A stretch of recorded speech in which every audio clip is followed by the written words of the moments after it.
جا رہے تھے، جب رب نے اپنی محبت کا اظہار اپنے محبوب کو بلا کر فرمایا تھا، اس وقت کی بات ہے کہ جب میرے نبی براق پر سوار ہونا چاہتے تھے تو حضرت غوث اعظم کی روح، ابھی غوث اعظم دنیا میں پیدا نہیں ہوئے تھے، غوث اعظم کی روح اللہ کے نبی کو کاندھا دیتی ہے، یا رسول اللہ میرے کاندھے پر پیر رکھ کر براق پر سوار ہو جائیے، سبحان اللہ۔ غوث پاک کی روح پر، یہ کاندھے پر اللہ کے نبی سوار جب ہوئے تھے براق پر تو کاندھے پر پیر غوث پاک کی روح کے رکھا تھا، اور مسلمانوں اس وقت اللہ کے نبی نے ایک دعا دی تھی، میرے نبی نے ارشاد فرمایا تھا، اے میرے بیٹے میرے لاڈلے غوث، اے غوث عبد القادر جیلانی، کہ جب دنیا میں تو جائے گا پیدا ہوگا تو آج تو نے ہمارا قدم اپنے کاندھوں پر رکھا ہے، ایک دن وہ آئے گا کہ تمام اولیاء کی گردنوں پر تیرا سبحان اللہ، تمام اولیاء کی گردن پر تیرا قدم ہوگا۔ بور تو نہیں ہو رہے آپ کا، تھوڑی دیر اور گفتگو غوث اعظم کے تعلق سے کر لی جائے، جن کا بڑا مقام، جن کی بڑی بلندیاں، بڑے رفعتیں، بڑی عظمتیں ہیں۔ مسلمانوں غوث پاک ابھی چھوٹے سے ہیں۔ آپ کو یہ پتا ہے کہ غوث پاک کہاں پیدا ہوئے؟ بغداد شریف نہیں، ملک ایران میں۔ کہاں پیدا ہوئے؟ ملک ایران۔ ملک ایران کا ایک شہر ہے جیلان، یا قصبہ ہے یا شہر ہے، اس کے گاؤں میں پیدا ہوا، سمجھے؟ تو ایران وہ ملک ہے جہاں پر اللہ کے بہت سے ولی پیدا ہوئے۔ حضرت خواجہ غریب نواز میران کے ایک شہر میں پیدا ہوئے جس کو سنجر کہتے ہیں۔ حضرت بایازید بستامی بھی، بستام جو ایران میں ایک شہر ہے وہاں پیدا ہوئے۔ بہرحال بہت سے اکابر اولیاء ایران کے اندر پیدا ہوئے۔ تو میں بات یہ کہہ رہا تھا کہ غوث اعظم جب شروع کی تعلیم مکمل کرنے کے بعد میں جب اپنے گھر سے رخصت ہوتے ہیں، اپنی ماں سے اجازت چاہتے ہیں کہ اے والدہ مجھے اجازت دو، میں بغداد شریف مدرسے نظامیہ میں پڑھنا جانا چاہتا۔ والدہ نے فرمایا بیٹے اگر تم کوئی اور اجازت مانگتا تو نہیں دیتی۔ اگر کیوں نہیں دیتی؟ مسلمانوں غوث اعظم جب پیدا ہوئے، جب عموماً عورتوں کے بچے ہونا بند ہو جاتے ہیں، 60 سال کی عمر میں آپ پیدا ہوئے، آپ کی والدہ کی عمر کتنی تھی؟ 60 سال، تب آپ پیدا ہوئے۔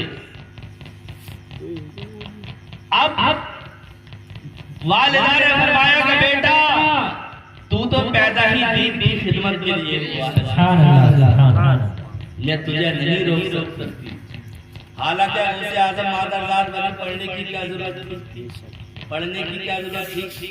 دنیا کی تعلیم حاصل کرنے کی کیا ضرورت تھی؟ لیکن وہ غوث ہمیں یہ پیغام دے رہے تھے کہ لوگوں، پیر ایسے کو بنانا جو شریعت کا پابند ہو، سبحان اللہ۔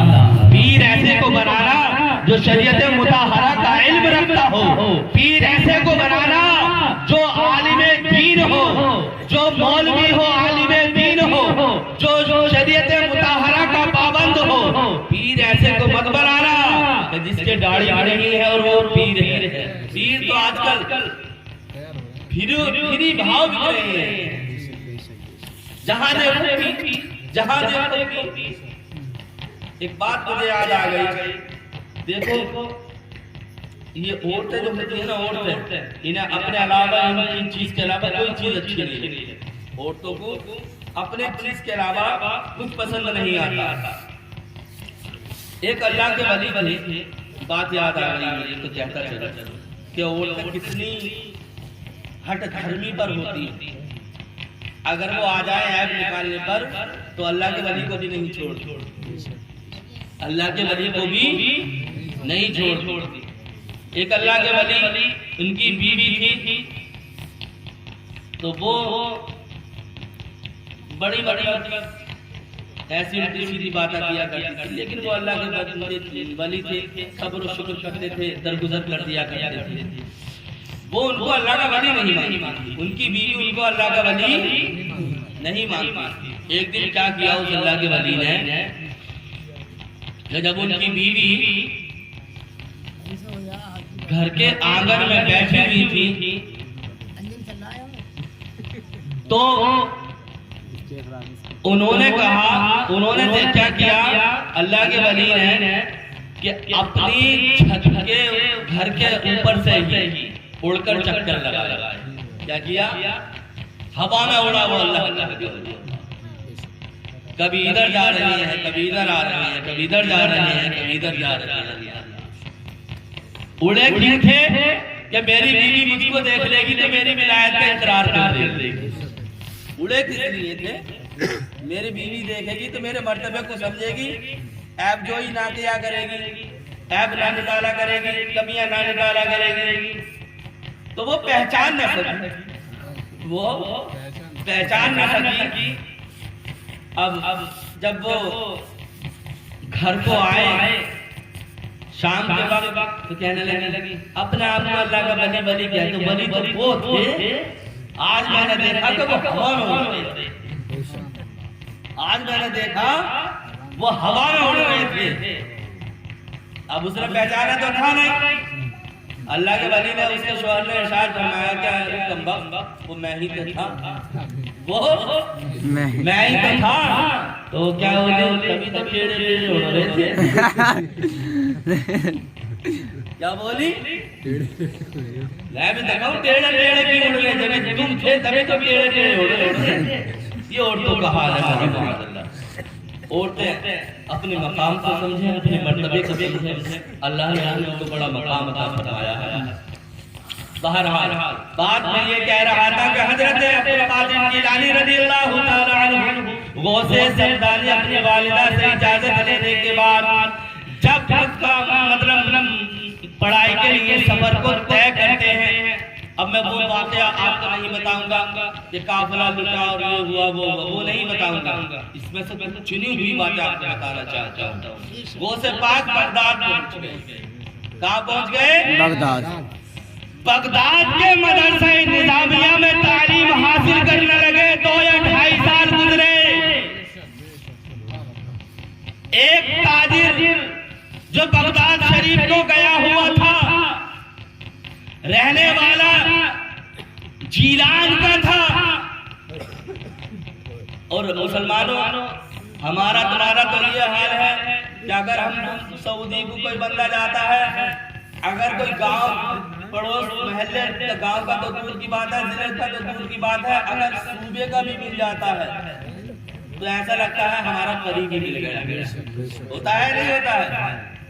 اب غوث پاک سے اس تاجر کی ملاقات ہوئی تو غوث اعظم نے پوچھا اپنی والدہ کے بارے میں، تو اس شخص نے تجارتی نے اس تاجر نے جواب دیا کہ 3 مہینے ہو گئے ہمارے گھر کی عورتوں نے تمہاری والدہ کو گھر میں چلتے پھرتے نہیں دیکھا۔ اللہ، چلتے پھرتے ہماری گھر والوں نے، ہمارے گھر کی عورتوں نے تمہاری والدہ کو گھر میں نہیں دیکھا ہے، نہ جانے کیا بات ہے۔ اب غوث اعظم کو بڑی فکر لائی۔ اب غوث اعظم جب جدا ہوئے تھے تو والدہ یہ ارشاد فرما چکی تھی کہ بیٹا ہماری تمہاری ملاقات حشر کے میدان میں ہوگی۔ کہاں ہوگی؟ حشر کے میدان میں ہوگی۔ اب غوث اعظم سے رہا نہیں گیا۔ اب پہلے آج کی طرح کوئی ہوائی جہاز کا سفر تو تھا نہیں، ٹرین کا سفر تو تھا نہیں، بسوں کا سفر تو تھا نہیں، بغداد سے پیدل رات دن سفر کر رہے ہیں غوث اعظم، کس لیے؟ والدہ کا چہرہ دیکھنے کے لیے، سبحان اللہ، والدہ کی صورت دیکھنے کے لیے، والدہ کا حال چال پوچھنے کے لیے۔ ایک دن نہیں، 2 دن نہیں، کئی سارے دن سفر کیا، اور سفر کیسا مسلمانوں کتنا سفر کیا؟ سفر اتنا کہ غوث اعظم کے پیر میں چھالے پڑ گئے، پاؤں میں چھالے پڑ گئے، لیکن کوئی دقت کوئی پریشانی نہیں، سفر برابر چلتا رہا۔ رات کا آخری پہر تھا جب اپنے گھر کے دروازوں پر آتے ہیں، دستک دیتے ہیں، کنڈی کو کھٹکھٹاتے ہیں، آواز دیتے ہیں کہ امی جان تمہارا بیٹا آیا ہے، تو والدہ جواب دیتی ہے، پوچھتی ہے بیٹا کیا تمہاری تعلیم مکمل ہو گئی ہے؟ کیا تمہاری تعلیم؟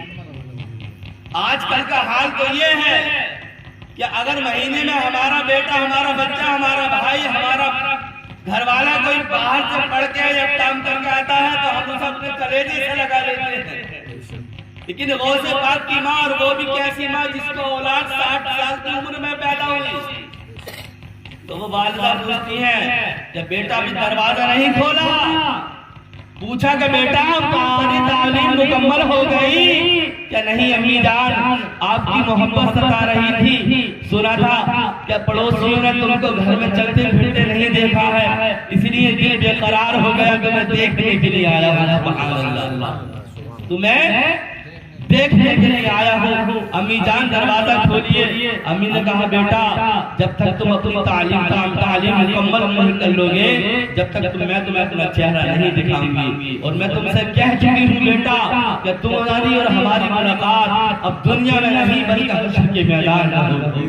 اللہ اکبر! سوچو تو مسلمانوں، غوث پاک کے چہرے دل پر کیا گزری ہوگی، غوث پاک کی والدہ کے دل پر کیا گزری ہوگی۔ وہ بیٹا جس کو وقت کا قطب کہا جاتا ہے، جس کو وقت کا ابدال کہا جاتا ہے، جو تمام نبیوں کا سردار ہے، جیسے نبیوں میں ہمارے نبی کا مقام ہے ویسے ہی ولیوں میں غوث پاک کا مقام ہے۔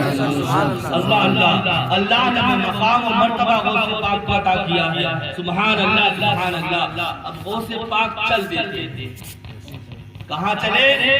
بغداد۔ تعلیم حاصل کرنے کے لیے جب بغداد میں پہنچ گئے، بغداد میں تعلیم حاصل کی، مکمل تعلیم جب ہو گئی تو اب غوث پاک کی 25 سال کی عمر ہے۔ کتنے سال کی عمر؟ 25 سال۔ 25 سال کی عمر۔ 25 سال کی عمر ہونے کے بعد میں آپ نے جو تھا جب تعلیم مکمل ہو گئی تو مدائن کے جنگلوں میں، مدائن شہر کا نام ہے، مدائن کے جنگلوں میں جہاں صرف جنگل ہی جنگل تھا، بیابان، ان جنگلوں میں جا کر اللہ کی عبادت کرنا شروع کر۔ عبادت کرنے کا یہ حال کہ رات دن اللہ کی عبادت میں گزار رہے ہیں، نہ تو کھانے کی تمنا ہے نہ پینے کی تمنا ہے۔ تاریخ کے اندر آتا ہے 1-2 سال نہیں بلکہ 40 سال غوث اعظم نے بیابان جنگلوں میں گزارا۔ 40 سال کے بعد جب آپ بغداد کے اندر پڑھتے تو اللہ تبارک و تعالیٰ کی بارگاہ میں، اللہ تبارک و تعالیٰ کی بارگاہ سے حکم ہوتا ہے کہ ہم جلخاضر اب شہر میں جاؤ اور لوگوں کو تبلیغ کرو، لوگوں کو دین کی دعوت کرو۔ آپ بغداد میں آئے تو کہنے لگے اے رب کائنات میرا دل بغداد میں نہیں لگتا، میرا دل بغداد میں نہیں لگتا، بغداد میں بڑے چور اچھٹتے رہتے ہیں، یہاں بڑا فتنے کا دور ہے، مولا میرے پاک پروردگار میرا دل بغداد میں نہیں لگتا۔ رب نے کہا کہ نہیں تم بغداد میں رہو۔ کہاں رہو گے؟ پھر کہا مولا میرا بغداد میں دل نہیں لگتا۔ اللہ نے فرمایا کہ اے قادر تم بغداد میں ہی رہو۔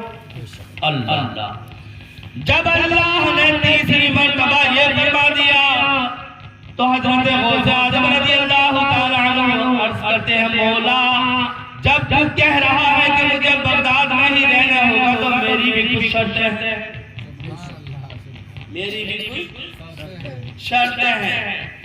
اب غوث اعظم فرماتے ہیں میں نے اللہ کی بارگاہ میں 70 شرطیں رکھی۔ کتنی شرطیں؟ غوث اعظم نے فرمایا کہ میں نے اللہ کی بارگاہ میں 70 شرطوں کو رکھا اور اللہ تبارک و تعالیٰ نے میری ہر ایک شرط کو 70 مرتبہ قبول فرما دیا۔ بے شک سبحان اللہ، سبحان اللہ۔ ایک ایک شرط کو کتنی مرتبہ قبول فرمایا؟ 70 مرتبہ مرتبہ قبول فرمایا۔